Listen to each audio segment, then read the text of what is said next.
Shalom, saudari-saudara umat kekasih Tuhan, para peziarah pengharapan yang berbahagia. Salam STMJ, sahabat-sahabat Remas yang berbahagia. Hari ini, 17 November tahun 2025, gereja memperingati peringatan wajib Santa Elizabeth dari Hungaria. Siapa itu Santa Elizabeth dari Hungaria? Anda dapat mencari dan memaknainya dalam ensiklopedia Orang Kudus. Tetapi yang menonjol, Elizabeth dari Hungaria adalah istri seorang pangeran yang luar biasa, tetapi hatinya selalu tertuju kepada orang-orang miskin, orang-orang yang lemah. Ketika suaminya meninggal,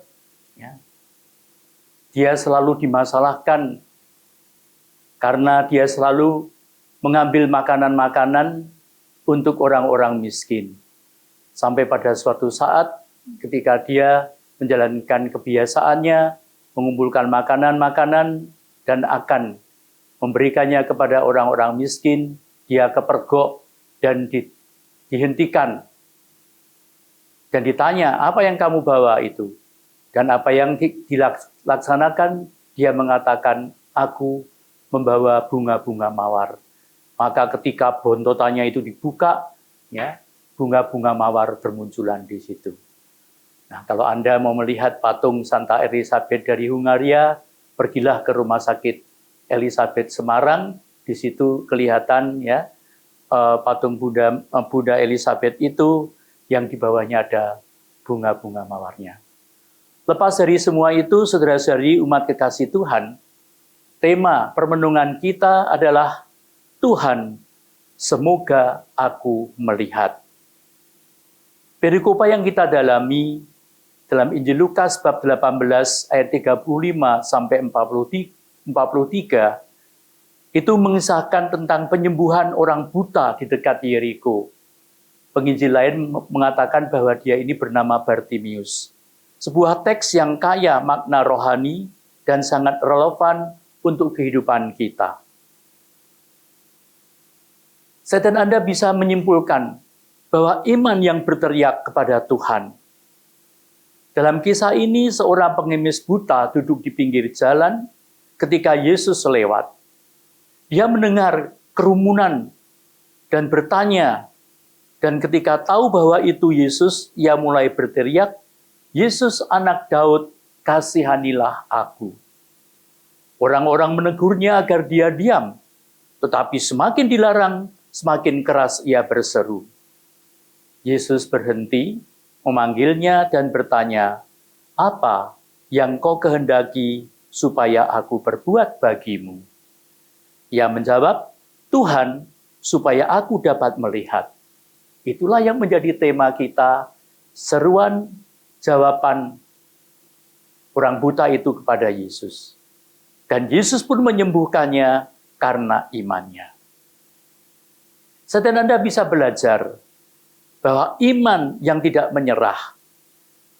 Orang buta itu bisa saja diam ketika dimarahi, namun ia tetap berseru karena ia tahu siapa yang bisa menolongnya.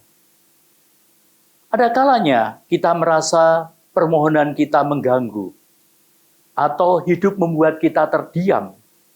Tetapi iman yang sejati berpegang teguh, bahkan ketika dunia menyuruh kita menyerah. Dan di sini saya dan Anda boleh menyimpulkan bahwa berdoa bukan hanya dengan bibir, tetapi dari kedalaman hati. Teriakan orang buta itu bukan sekedar kata-kata, itu adalah jeritan hati yang penuh kepercayaan.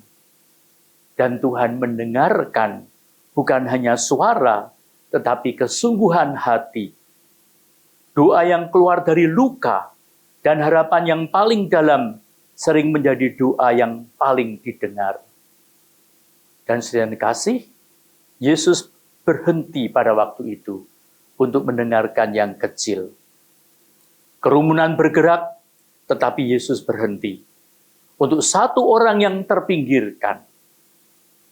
Tuhan tidak terlalu sibuk untuk mendengarkan kita. Di mata dunia kita kecil, tetapi di hati Tuhan kita penting. Dan pernyataannya, apa yang kau kehendaki, itu adalah undangan Tuhan untuk kita yang jujur. Tuhan mengundang kita untuk jujur.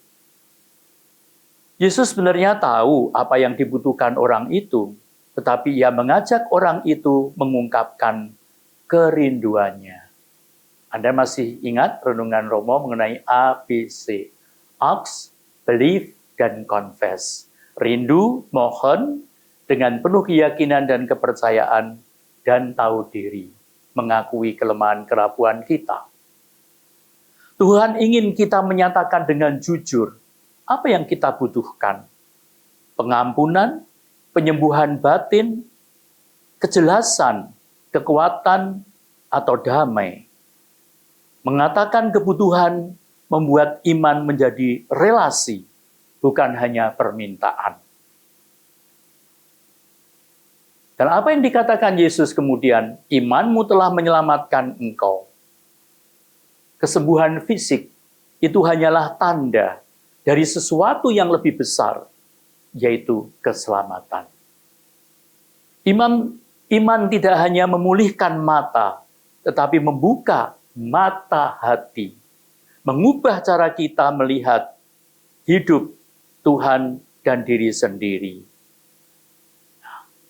Dengan kata-kata Tuhan, buatlah aku melihat.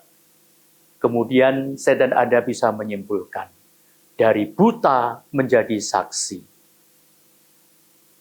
Setelah melihat orang itu mengikuti Yesus sambil memuliakan Allah, dan kesembuhan menghasilkan kesaksian, bukan hanya kenyamanan.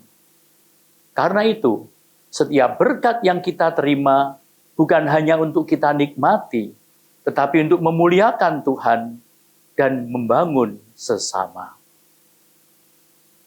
Maka dengan mendalami tema ini, Tuhan, buatlah mataku melihat. Itulah doa kita, itulah seruan kita, dan itulah penghayatan iman kita. Mari kita berdoa. Tuhan Yesus, bukalah mata hatiku, seperti Engkau membuka mata orang buta di Yeriko. Ajarlah aku untuk tetap berseru kepadamu, meskipun dunia menyuruhku diam. Sembuhkanlah bagian hidupku yang buta, dan jadikan hidupku kesaksian bagi kasih-Mu. Dan itulah kerinduanku, dari buta boleh menjadi saksi yang dahsyat. Terpujilah nama Yesus, Maria, dan Yusuf. Tuhan bersamamu. Terimalah curahan berkat Allah yang menyelamatkan kita, Bapa dan Putra dan Roh Kudus. Amin. Shalom, salam STMJ, sabda Tuhan menyegarkan jiwa.